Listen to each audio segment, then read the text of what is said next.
Coming up, breaking news as the tunnel fire explodes overnight. Homes are destroyed and more firefighters are on the way. Plus, Red Cross is opening doors at Sinagua Middle School for those who need to evacuate from the tunnel fire. the news starts now.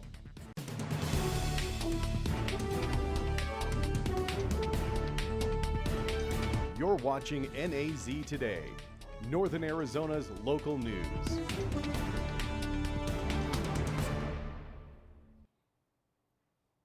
From 6,000 acres to 16,000 acres overnight, the tunnel fire 14 miles northeast of Flagstaff has destroyed homes and displaced hundreds of residents and animals.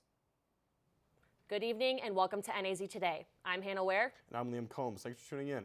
Tonight we have extensive coverage for you tonight on every angle of this fire, beginning with an update on the fight for containment as the fire stands at more than 19,000 acres. At least 250 firefighters and support personnel are at work on this huge fire, which suddenly exploded overnight. As the fire grows, so does the effort to contain it. The tunnel fire is in the process of becoming a Type 1 incident, bringing to bear resources from around the country. Since the fire was first reported Sunday, the team at Summit Fire Station 32 has been trying to stay ahead of the flames. So far, it's been a struggle. We are currently bringing in resources to include a Type 1 team where they'll be bringing in even more engines, more dozers, more capabilities with aerial assets. Burns says today's fire crew stuck to the basics. Structure protection and essentially what we call a strategy anchor and flank, good old firefighting. We're starting at the source where we can get ground resources such as dozers or engines on the ground or even crews in to create a fire line. Firefighters had to bring their own water to tackle this fast-moving blaze, and they were prepared. Water tenders, which are large tanks that can hold about 3,000 gallons, and we bring that with us. We can also come back to our hydrants here within the district, and they refill here at the stations. This huge fire is just the first major blaze of the season, and with dry conditions, more wildfires are likely to follow. Burns says people need to be prepared for evacuations by remembering the 5 Ps: prescriptions, pets, papers, people, and photos. Go ahead and sign up for Coconino County emergency notifications. That way you can have the most up-to-date information on evacuation notifications, emergency notifications. Hannah Ware, NAZ Today. As of now, there was still zero containment on the tunnel fire. As dozens of additional firefighters and equipment are moving in, people and animals are still being evacuated. At least 25 structures were destroyed by the fire, while some residents were evacuated to a shelter at Sinagua Middle School. NAZ Today's Julia Castro has been speaking with some of these people, and she joins us now in the studio with the story. Thanks, guys. Among those who we spoke to today, a woman who was forced out of her van, which was her home. The van was lost to the fire. She asked to remain anonymous. The woman has been living in a converted van, and she said she had less than 20 minutes to evacuate her camping area. I'm saying maybe 10:30. We got alarms on our phones, and a few minutes after that, a force ranger came out and said, y'all have 15 minutes to get up and get out of here. Her van was broken down, so she had no choice but to flee as the fire approached. We were evacuated. My van would not start, so we had to leave it in the forest, and everything I own is in it. Thanks to the Red Cross Evacuation Center, she was able to spend the night at Sinagua Middle School and has been there since she left her van. Welcomed us with open arms, gave us a good place to sleep, food to eat, snacks. We could not really even ask for more. As for what's next, she says she plans to live with her travel companion who has her own van. The shelter remains open. The most important message the Red Cross wants to put out there is that they need volunteers. Yeah, I just want to say that we really, really need volunteers. This is a huge undertaking based on all of what's happened, and it's going to be a long-term effort. The Red Cross is accepting donations. The best way to help is to give money, and if you would like to volunteer, visit redcross.org. Julia Castro, NAZ Today. The Bureau of Indian Affairs says smoke from the tunnel fires will impact the Navajo Nation. Those who are sensitive to smoke are being urged to stay inside. Winds are pushing the smoke towards the reservation. And speaking on the tunnel fire, it has also affected pets and livestock that are currently being taken in at local shelters. NAZ Today's Nick Ruth joins us now with details. High Country Humane and the Coconino County Humane Association have set up an emergency shelter at Fort Tuthill Park, where they're taking in all kinds of animals like dogs, cats, horses, and even sheep. The High Country Humane Society had to quickly evacuate its large shelter yesterday due to the tunnel fire, and they've set up a temporary home at Fort Tuthill's horse stables with the help of Coconino Humane. Some of the animals are in foster homes. Coconino Humane is also assisting by taking in all the livestock that was evacuated, including horses, sheep, and goats. Lots and lots of animals being evacuated out there as well as people. So Sinagua is the human shelter, so they're evacuating people there. People need a place to bring their livestock, their horses and stuff. So it's easy to evacuate a 5-pound dog, but not so easy a 2,000-pound horse. Coconino Shelter is taking in all the evacuated domestic pets as well, mostly cats and dogs, at their main shelter off of East Butler Avenue. The shelters have been receiving what could be called an amazing amount of help from Flagstaff residents who are donating food, money, and their time to help animals in need. The Hubbard family, who work for Olson's Grain, have been providing food for all these misplaced creatures. Some of our customers who live out in that area, they lost their barns, and their homes. Their pets shouldn't need to suffer. We're just trying to pitch in and make their lives easier for them. Those who are looking for animals that may have been lost in the fire zone should check with the two shelters. If you want to donate, check out their websites at coconinohumane.org and highcountryhumane.org. Nick Ruth, NAZ Today. A no-fly zone has been implemented by authorities in the area of the tunnel fire. Any form of personal aircraft, including drones, are prohibited from flying in or around the area until further notice. This is for the safety of all aerial crews as they work to contain the fire. The fire department says it can cause a fatal emergency. If personal drones are seen in the no-fly zone, authorities are forced to ground all aircrafts, preventing putting out the fire. The Crooks fire is still burning south of Prescott. As of now, the fire has burned through 1,600 acres with 0% containment as crews work to keep it from progressing north. Evacuations are still in effect for residents near Potato Patch, Breezy Pines, and Walker Road south of Lynx Lake. Due to the increasing risk of the Crooks fire, an incident management team from Southern California has assumed command of the fire as of 6 p.m. A community meeting is being held at Embry-Riddle University to update residents on the fire at 6:30 after this broadcast. To attend the meeting virtually, visit the Facebook live stream at www.facebook.com/PrescottNF. Coming up, why did the tunnel fire spread so quickly? Also, we'll tell you about so-called climate refugees. Stay with us.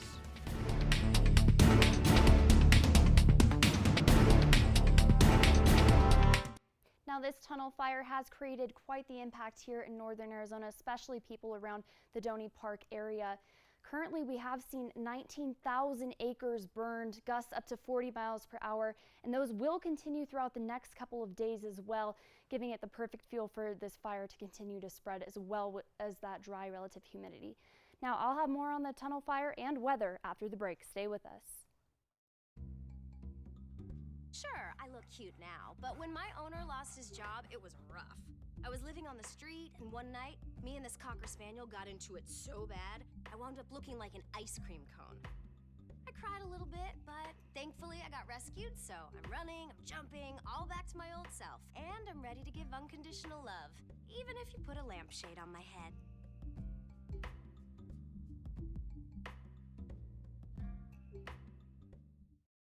Hey, can you chop the pineapple? Chop the pineapple. Nope, I'm high. How about I wash off the grapes? Yes. Okay. You're already making good decisions when you're high. I want tacos. Will you drive? I'm a little toasty.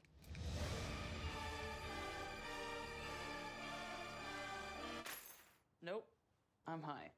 Let's order in. Don't make an exception when it comes to driving. If you feel different, you drive different. Really?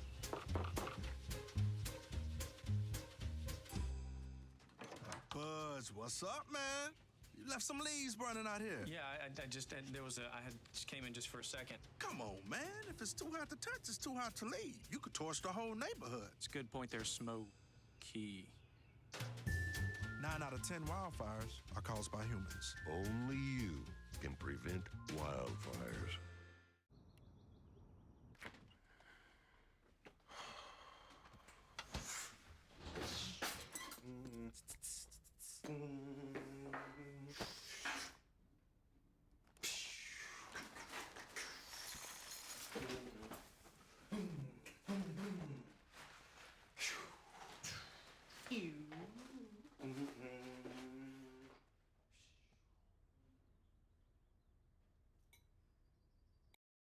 Welcome back.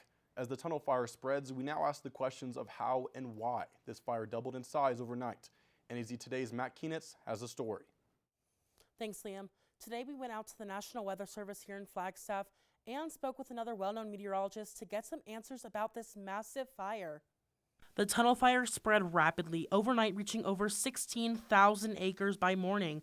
KNAU meteorologist Lee Bourne says it is all about the wind. We're definitely in that time of year where we can get strong, if not extreme, wind events. And unfortunately, this tunnel fire coincided with one of those. Meteorologist Tony Merriman with the National Weather Service says winds have slowed down from last night, but the direction remains towards the northeast, away from Flagstaff. So what we're looking at for the next 3 days are winds out of the southwest blowing to the northeast. And if the fire is out by then, we're not too concerned about it, but we are looking for a wind change probably sometime on Saturday, if not on Sunday. Wind speeds will pick up as the week goes on, potentially spreading the wildfire and making it even harder to contain. Unfortunately, we are moving into another big wind event here beginning Thursday and going into Friday. As a matter of fact, tomorrow, winds will be gusting near 50 miles per hour. It'll be another very dry, windy day, so that will be challenging. Just as we experienced with the museum fire a few years back, Merriman says this blaze could also lead to floods later on. So with burn scars, typically we are concerned about post-fire flooding, and that could always be a chance, but again, it won't be until our burn severity team gets out there and assesses the damage. Some might ask whether climate change is responsible for this fire, but both meteorologists say there is no way of knowing. As of now, the cause of the fire is still unknown, but the Forest Service is investigating. Matt Kienitz, NAZ Today. Climate change brings up many questions, including how our communities will respond. Addressing the issue of climate change refugees, NAZ Today's Caitlin Boland has the story. We hear a lot about the environmental impacts of climate change, from raging fires to scorching droughts. But there are also more subtle social implications. People moving to Flagstaff because of climate change bring up questions about equity and access to resources, such as affordable housing. Stefan Sommer, board member for the Northern Arizona Climate Change Alliance, says it's important to know the difference between climate refugees and climate migrants. Climate migrants are folks who leave their homes because of extreme climate extremes of one sort or another, but then go back. Climate refugees are folks who flee their homes because they can no longer survive where they once lived. Sommer says last year, over 36 million people worldwide fled their homes due to climate disasters. Here in Arizona, one of the biggest climate impacts is the heat. The folks who are most strongly affected are those who can't afford to cool their homes, those folks who can't afford to flee to cooler environments. NAU professor Bruce Hungate says heat is taking an ever-growing toll on Arizonans. It's already hot there. Make it hotter and people are going to die from exposure. I think the issues of climate migration and climate refugees really bring up some of the inequities around climate change, and facing that head on is something we have to do a much better job of as a society obligated to people who we live with. Caitlin Boland, NAZ Today. United Way of Northern Arizona is taking donations to help those affected by the fires. The organization has a crisis fund set up on their website, or you can text UWNAZ response to 41444.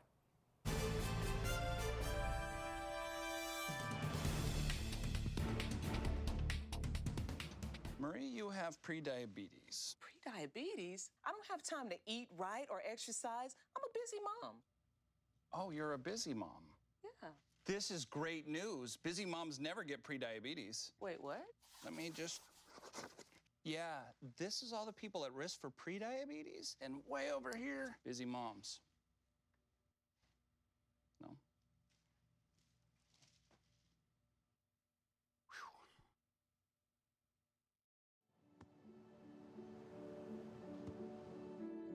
I don't remember how it started. Go to that. Our back and forth. It always came back. Dad! You probably don't remember what you told me, That was perfect. but I heard every word.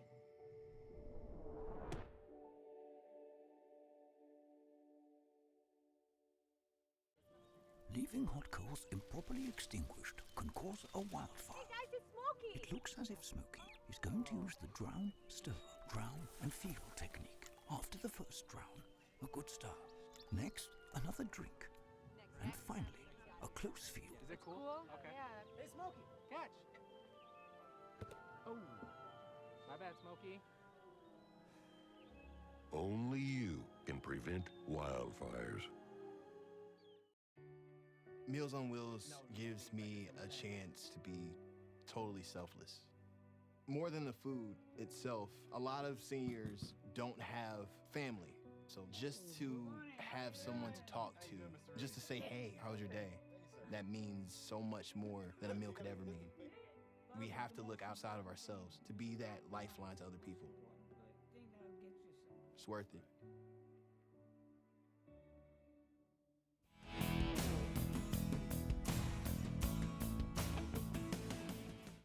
Good evening and welcome back to NAZ Today. My name is Tori Smith and I'll be bringing you weather here on this Wednesday evening. Now we've got smoke and haze continuing throughout much parts of Flagstaff. Temperature right now reading at 60 degrees. Barometric pressure remaining high at 30.03. Low relative humidity and strong southwest winds at 18 miles per hour. Gusts can be jumping up to 25 miles per hour tonight and 38 miles per hour tomorrow. Now that is the perfect fuel for this wildfire to continue throughout the night. Now taking a look at our current satellite right now, we are seeing no cloud coverage whatsoever. These are actually our fires that are continuing throughout much of Arizona. Down here is the Prescott fire, up here is the Tunnel fire.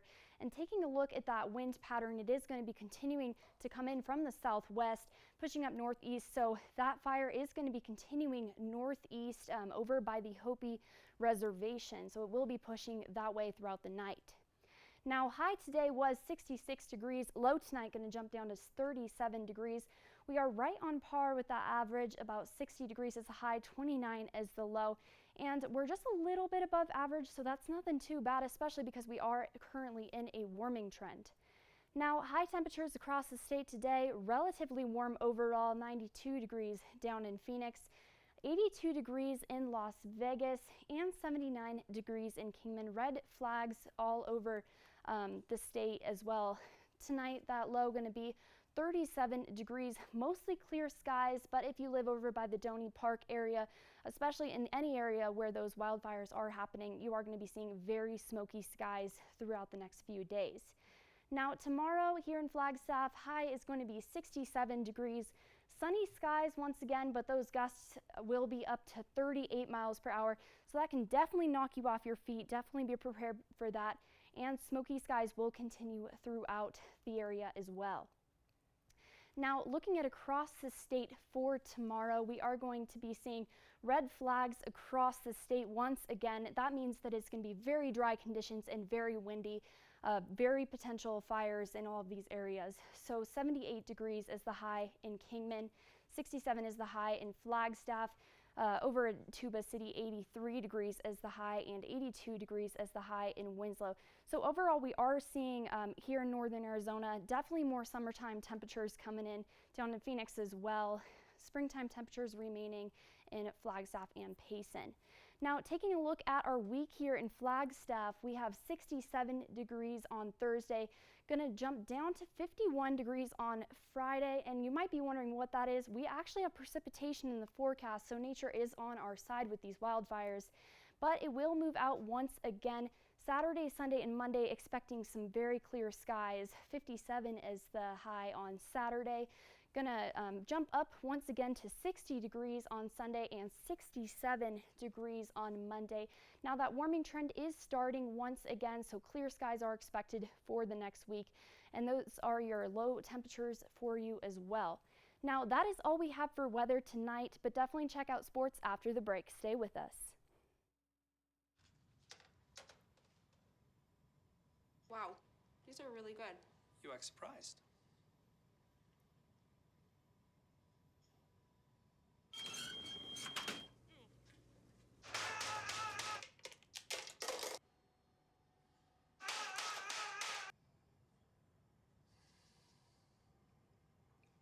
Practice makes perfect. You don't have to be perfect to be a perfect parent. There are thousands of teens in foster care who don't need perfection. They need you. I just found out my work party is a +1. You want to go? This is my boss, Ella. Nice to meet you, Greg. You're welcome. Nope, I'm high. But I'll clean the kitchen while you're gone. You're already making good decisions when you're high. Pool party at Jesse's. Can you drive? I'm toasted. Nope, I'm high. But I can order us a ride. Don't make an exception when it comes to driving. If you feel different, you drive different. So, I got this new family, and I don't know what it is about this one, but she can't seem to put down that toy all day long. Tap, tap, tap, tap. Oh, and she even talks to it. She talks to that more than she talks to him. What's up, bro? Nice shirt. Who's she talking to? Her mom? She talks to her mom a lot. How prepared is your family if a wildfire shows up at your doorstep, or a flood, or an earthquake? You can't just turn away a natural disaster. That's why it's important to go to ready.gov/plan now.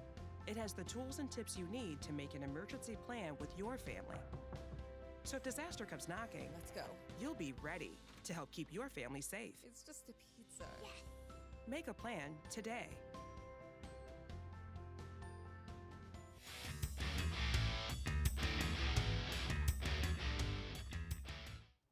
Welcome back to NAZ Today. I'm your sports reporter, Kristen Chancellor. Working in sports is a dream come true for many as they grow up. From being athletes to employees working in the sports industry sparks new adventure for many. However, for women in sports, they can have trouble getting their foot in the door and voice heard. I caught up with a few women who currently work in collegiate sports to talk about their experience. In the sports industry, women are becoming involved with different sports and working with them. However, they face stereotypes as they join. Probably not being taken seriously, and just like people think I don't necessarily know what I'm talking about or much about the sports. These women have the same passion as others. I just love sports. I used to play competitive golf in high school, and when I couldn't play anymore, it was like, well, what do I do to still be involved in sports even though I can't play sports anymore? And I signed up to become an athletics intern, and I just fell in love with being on the other side of sports. Women working in sports is becoming a more acceptable topic as women voices are being heard. I feel like working in sports as a woman is becoming more and more important because I think there's a need for women's voices in sports, and a lot of people are interested in what women have to say. In a male-dominated industry, the standards are seen differently for men and women. Especially when it comes to male sports, that males know more, or they have more knowledge, or they're more like on the same level as those that play the sports. And so it's like, oh, women should cover women's sports. I don't think that's the case at all. If you're a good sports reporter, you should be able to cover whatever sports. Despite the hardships, these women are supporting one another and being positive for the future. If I see any women working in sports, I'm like immediate follow, like this person's like role model material. The industry is continuing to allow more women into different roles, including coaching staff, general managers, and more. The NAU football team is set to have their spring game on Friday at 6 p.m. in the Walkup Sky Dome. The Lumberjacks have been in spring ball since March 22nd and have maintained practice and training after ending last season with a 5-6 record. You can come and check out the Lumberjacks on Friday. Well, that is all we have for sports. Stay tuned for a weather recap after the break. The black truck? Hey, Christina from accounting. Yeah, hi. Hey, I used to date a girl named Christina. Oh, really? Yeah, and then she dumped me for my best friend. You want to see some photos of them that I took? I don't. I thought we talked about this, buddy. Buzzed and overshared again? Yeah. Yeah. I'm gonna call a car. That's a smart idea. So yeah, I know, that's why I did it. Hey, you're gonna get back to the top of the mountain. Does that mean I'm gonna get back with Christina? No. Oh. No. Maybe you can make retirement happen. After all, you made her college years happen. Opening that education savings account when she was little. Spearheading a campus tour. And another, and another, and another, and another. Bam! Deciphering financial aid. She was like, what? But now she's like, you aced planning for college. Now get the tips you need to get on track at aceyourretirement.org. So we were walking to school. I started thinking about lunch. Mom packed me turkey and cheese. She's I really smart. want cheese pizza. Sometimes her mind wanders. We should have a sleepover. I remember saying, Laura? I think I heard Mom say something. The sign says don't walk. Sometimes it's so overwhelming. I really hope she doesn't I have really another hope bad we don't day have another at bad day school at school today. When you can see learning and attention issues from their side, you can be on their side. Go to understood.org, a free online resource with support and tools to help your child thrive. When I was your age, I was just like you, fascinated by stars.